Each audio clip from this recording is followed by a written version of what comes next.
সম্পর্ক নিজের হোক বা সৎ, ইচ্ছা থাকলে একজন মানুষ আনন্দের সাথেই প্রতিটি সম্পর্ক বজায় রাখতে পারে। আমার ছেলে অসুস্থ, ওষুধের টাকাও আমার কাছে নেই। অনেক কষ্টে একজনের কাছে 1000 টাকা ধার চাইলাম। আমার বিশ্বাস ছিল সে আমাকে সাহায্য করবে। আর তার কাছ থেকে টাকা নেওয়ার পর আমি বাসায় আসি। প্রথমে ভাবলাম বাচ্চাকে ডাক্তারের কাছে নিয়ে যাই, কিন্তু পরে ভাবলাম খালি পেটে ওষুধের কাজ করবে, তাই খালি পেটে ওষুধ খেলে কোনো লাভও নেই। কিন্তু আমার কাছে এই 1000 টাকাই আছে, যা দিয়ে আমাকে বাচ্চার খাবার এবং ওষুধের ব্যবস্থা করতে হবে। প্রথমে বাচ্চাদের খাবারের কথা ভেবে বাজারে গিয়ে সবজিওয়ালার কাছ থেকে সবজি কিনলাম। আমার কাছে মাত্র 1000 টাকাই আছে। ভয়ে ভয়ে আমি তাকে 500 টাকার নোট ধরিয়ে দিলাম। জানি না সবজির দাম কত হবে, তবে সবজিওয়ালা আমাকে 450 টাকা ফেরত দিয়ে দিলেন। বাড়িতে এসে টাকা গুনতে গিয়ে বুঝলাম সবজিওয়ালা ভুল করেছেন, কারণ দোকানে খুব ভিড় ছিল। আমি মনে মনে ভাবলাম সেও গরিব মানুষ, আমি গিয়ে তাকে টাকাটা ফেরত দিয়ে আসি। কিন্তু আবার ভাবলাম এটা হয়তো ঈশ্বরের কাছ থেকে আমার জন্য সাহায্য।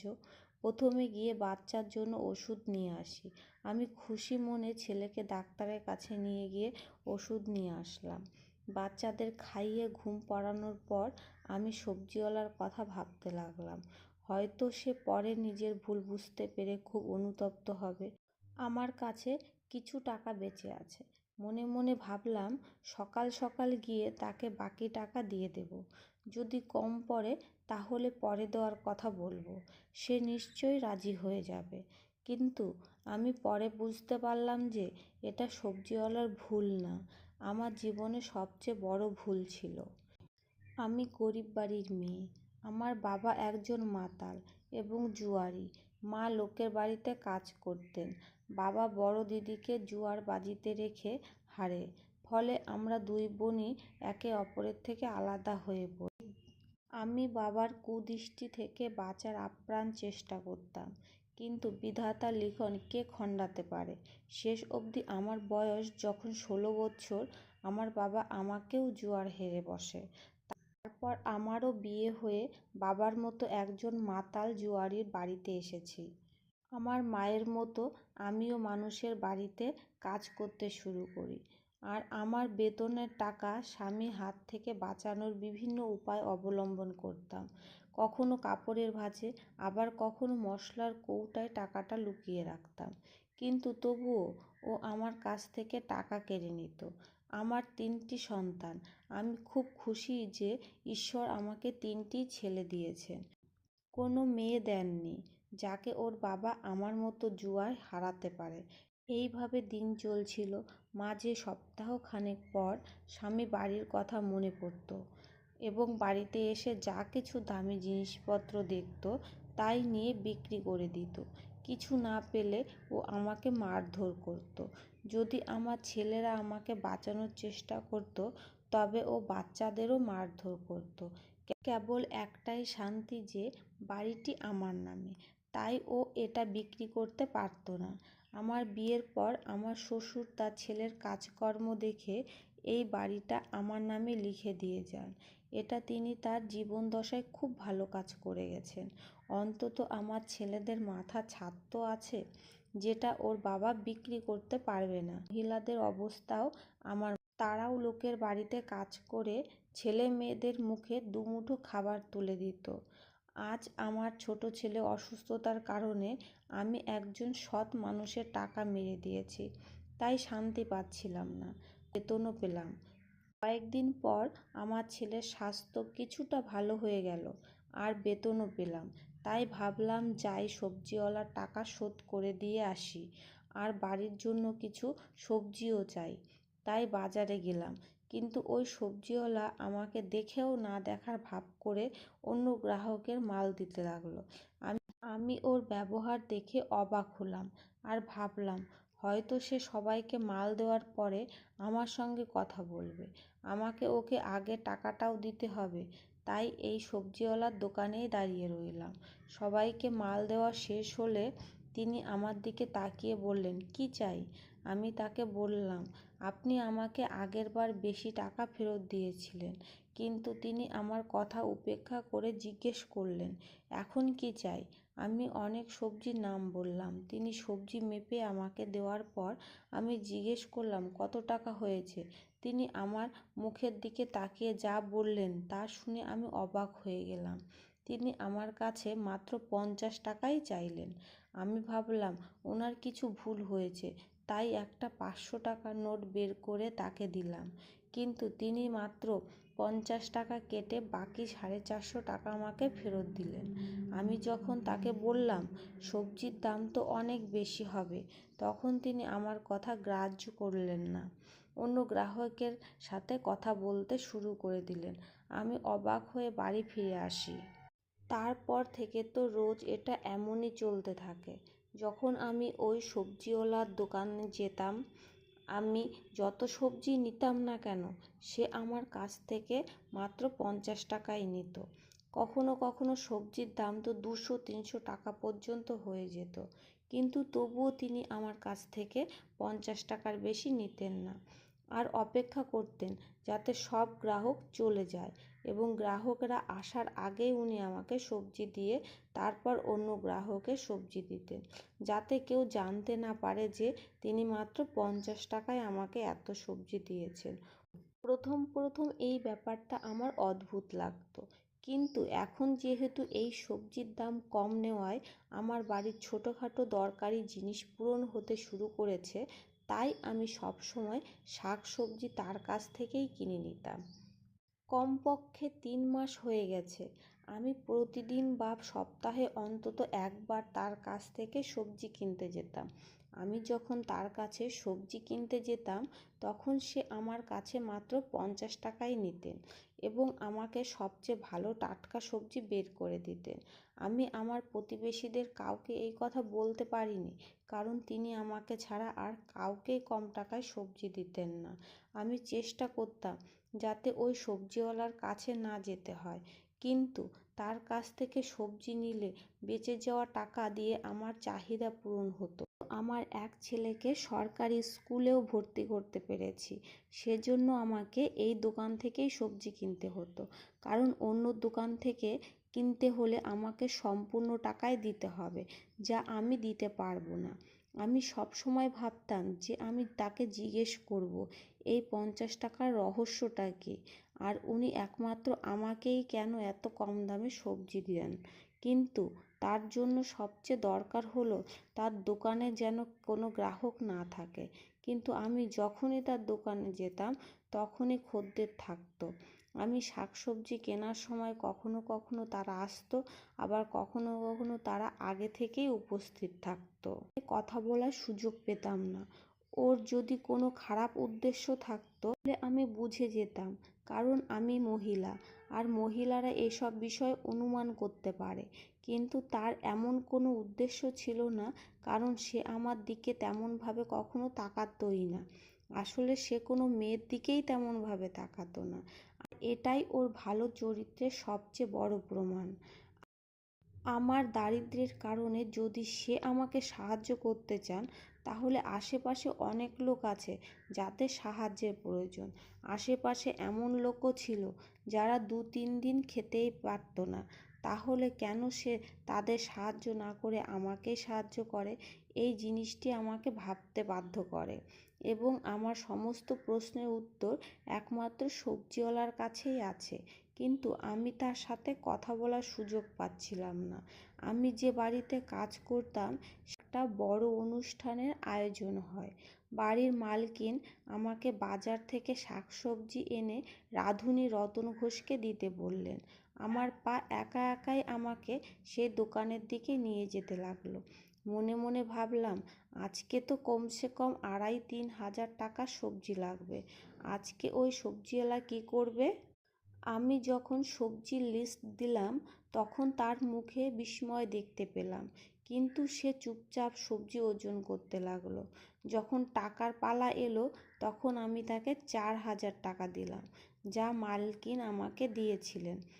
কিন্তু বরাবরের মতো সে যখন 4,000 থেকে 50 টাকা কেটে বাকি টাকা আমাকে ফেরত দিতে যাবে, তখন আমি বললাম যে এই সবজি আমার জন্য না, মালকিনের জন্য নিচ্ছি। আমি তার বিস্মিত মুখে হাসি ফুটে উঠতে দেখেছি এবং তিনি সমস্ত সবজির দাম কেটে আমাকে 1500 টাকা ফেরত দিলেন। এবার আমি নিশ্চিন্ত হলাম যে তিনি কেবলমাত্র আমাকেই কম দামে সবজি দেন। সেই সময় তার দোকানে অন্য গ্রাহক উপস্থিত ছিল, সেজন্য আমি তাকে আর প্রশ্ন করতে পারিনি। মালকিনের বাড়িতে ব্যস্ত ছিলাম, তাই পরের দুদিন সবজিওয়ালার দোকানে যাওয়ার সময় পাইনি। কিছুদিন পর যখন তার দোকানে গেলাম, তখন তার দোকানে তার সাথে একটা ছেলে ছিল। ছেলেটি ওখানে কাজ করছিল।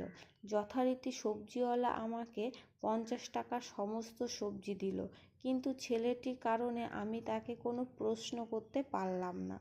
কিছুদিন পর আবার দোকানে গেলে শুধু সেই ছেলেটিই ছিল, সবজিওয়ালা দোকানে ছিলেন না।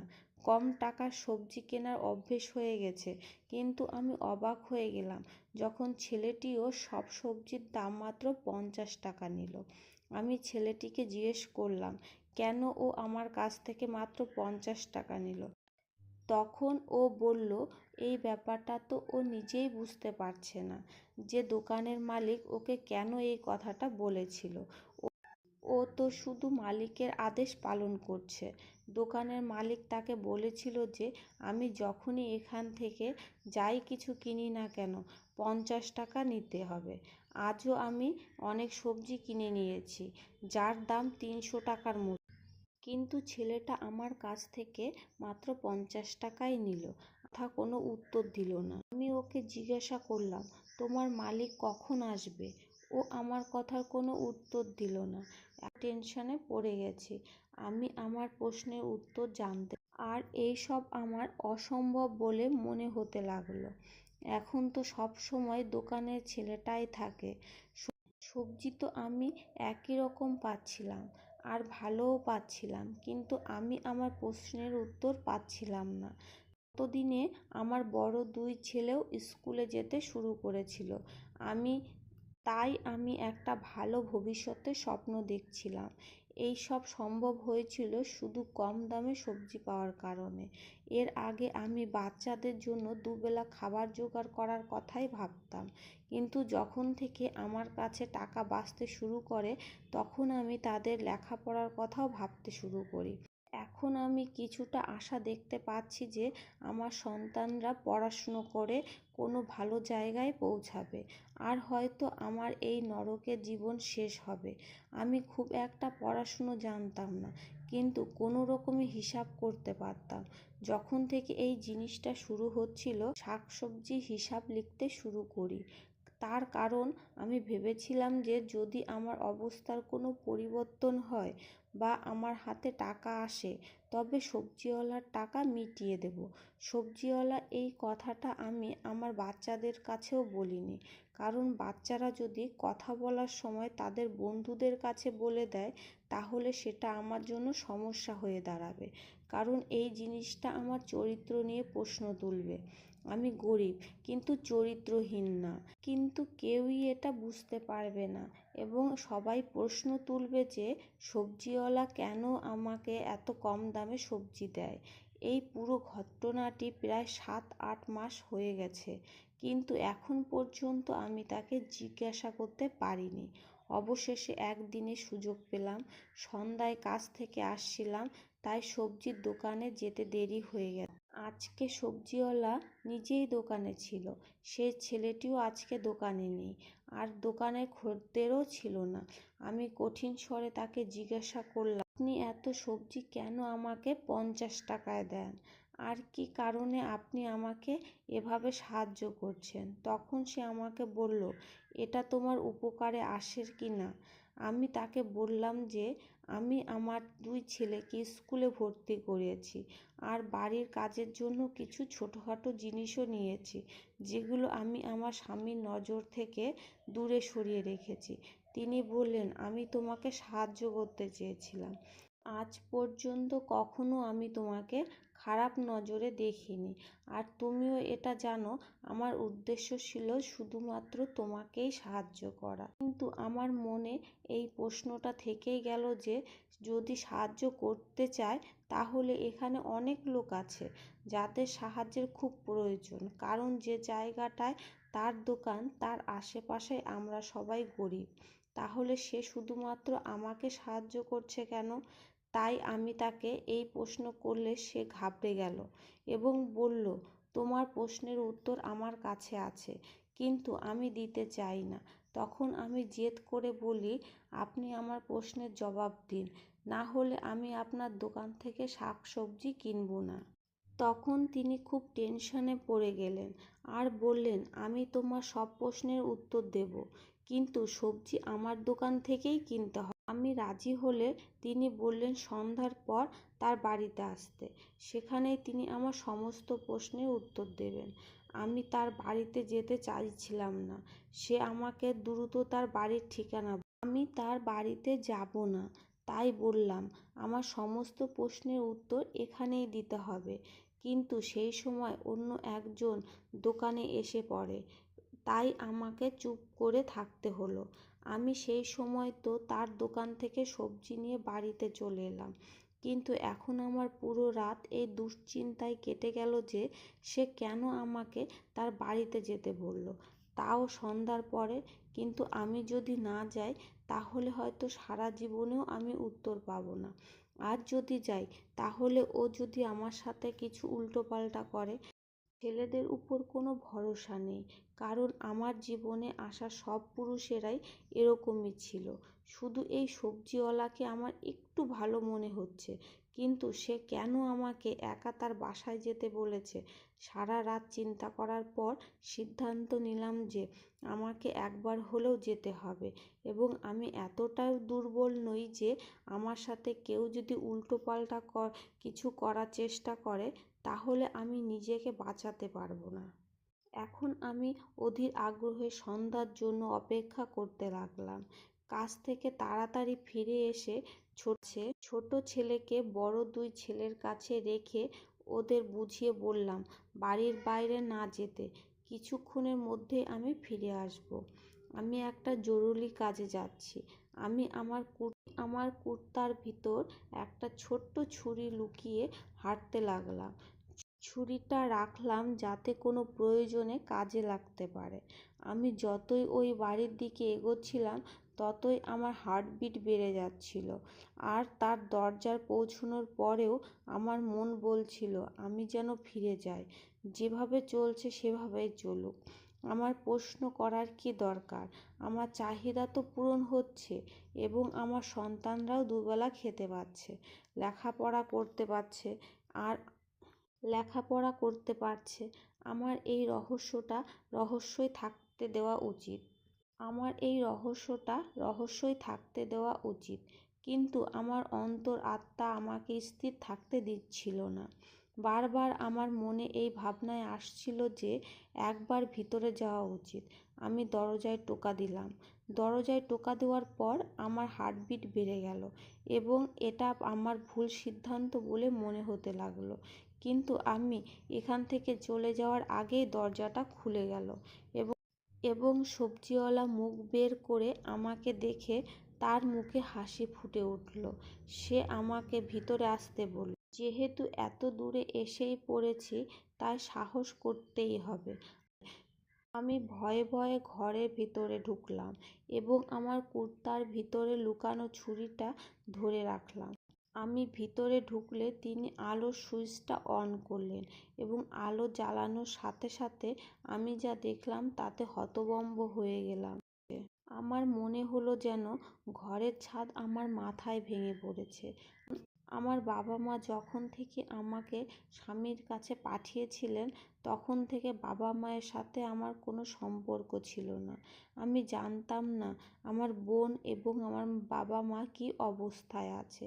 আমি মনে মনে ভেবেই নিয়েছিলাম যে তারা আমার জন্য মরে গেছে।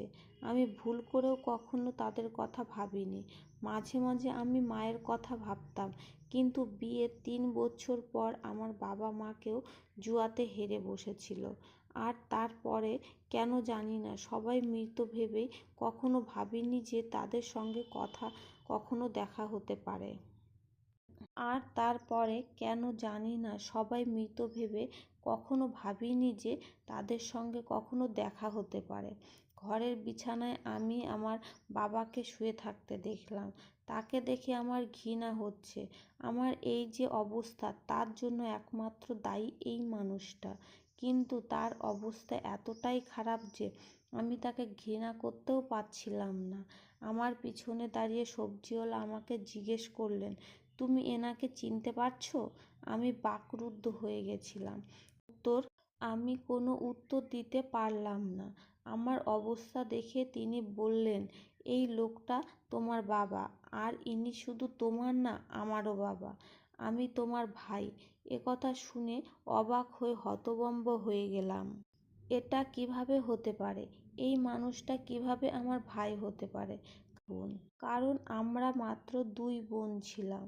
আমি ভাবছি আজ এত বড় একটা ধাক্কার পর আর একটা ধাক্কা সহ্য করতে পারবে তো? আমি এগিয়ে বাবার অবস্থা দেখে আমার চোখে জল এসে গেল। তার প্যারালাইসিস হয়েছে। তিনি কথা বলতে পারছেন না, হাতটাও নাড়াতে পারছিলেন না। শুধু আমার দিকে তাকিয়ে চোখ দিয়ে জল গড়িয়ে পড়ছে।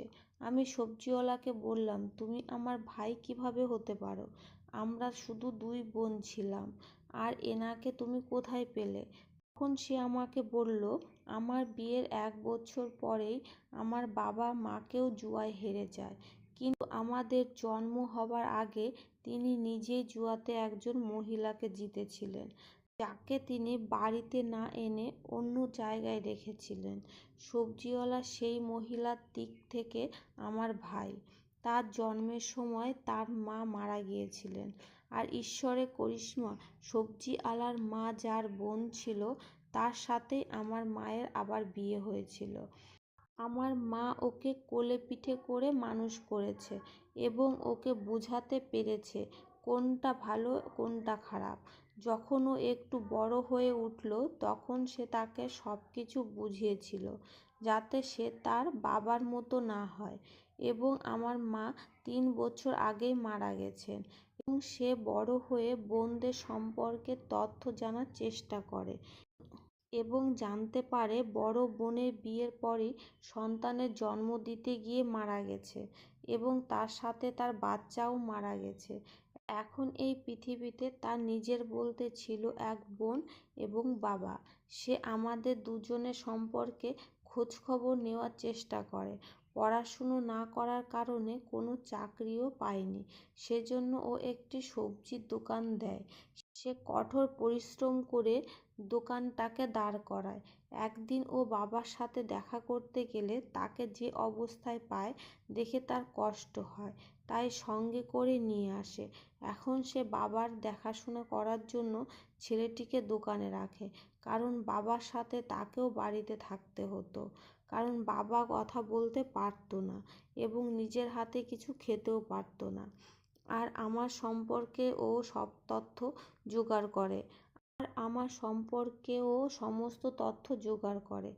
আমার সম্পর্ক জানার পর ওর খুব খারাপ লাগছিল, তাই সে তার সামর্থ্য অনুযায়ী আমাকে সাহায্য করার চেষ্টা করত এবং সে 50 টাকাও নিত যাতে আমার আত্মসম্মানে না বাধে। আমাকে বিনামূল্যে শাকসবজি দিলে হয়তো আমি পরের দিন ওর দোকানে যেতাম না, কারণ প্রথমে আমি ভেবেছিলাম যে সে ভুল করে আমাকে বেশি টাকা ফেরত দিয়েছে। কিন্তু সেই টাকায় আমার গৃহস্থালির চাহিদা মিটতে লাগলো, তাই আমি নিজেই তার দোকানে যেতে লাগলাম এবং সে ইচ্ছা করেই আমার কোনো প্রশ্নের উত্তর দিত না, কারণ এটা ছিল গরিব ভাইয়ের তার দরিদ্র বোনকে সাহায্য করার প্রচেষ্টা। সব শুনে আমার চোখে জল এসে পড়ে এবং আমি ঈশ্বরের কাছে ধন্যবাদ জানালাম যে ঈশ্বর যদি আমাকে স্বামী ও বাবা রূপে ভালো মানুষ দেননি, তবে তিনি আমাকে ভাইয়ের রূপে একজন ভালো মানুষ দিয়েছেন। আমি মনে মনে ভাবছি, আমার 3 ছেলেকে সঠিক পথ দেখাবো এবং লেখাপড়ার পাশাপাশি তাদের ভালো মানুষ হওয়ার শিক্ষা দেব। সেই সাথে আমি আমার বাবাকে আন্তরিকভাবে ক্ষমা করে দিয়েছি, কারণ তিনি আমাদের সাথে যা করেছিলেন তার শাস্তি তিনি এ জীবনেই পেয়ে গেছে। আমি আমার মায়ের পক্ষ থেকেও তাকে ক্ষমা করে দিয়েছি এবং ভাইকে প্রতিশ্রুতি দিয়েছি যে আমি তার বাড়িতে এসে বাবার যত্ন নেব। যখন আমার স্বামী সম্পর্কে আমার ভাই বলল যে তাকে কিছু লোকের সাহায্য ধরে মদ্যপান ছাড়ানোর সেন্টারে ভর্তি করেছে এবং শীঘ্রই সে একজন ভালো মানুষ হয়ে তোমার সামনে আসবে, আমি এমন কোনো শব্দ খুঁজে পাচ্ছিলাম না যার দ্বারা আমি আমার ভাইকে ধন্যবাদ জানাতে পারি। ও আমার মায়ের পেটের ভাইও না, কিন্তু মায়ের লালন পালনের ঋণ শোধ করার জন্য তার সাধ্যমতো সাহায্য করার চেষ্টা করেছে। গুরুজনেরা সত্যি বলেন যে লালন পালনের জোর অনেক। আমার বাবার রক্ত তার শিরায়, কিন্তু মায়ের লালন পালনের রক্তকেও ছাড়িয়ে গেছে। ধন্যবাদ।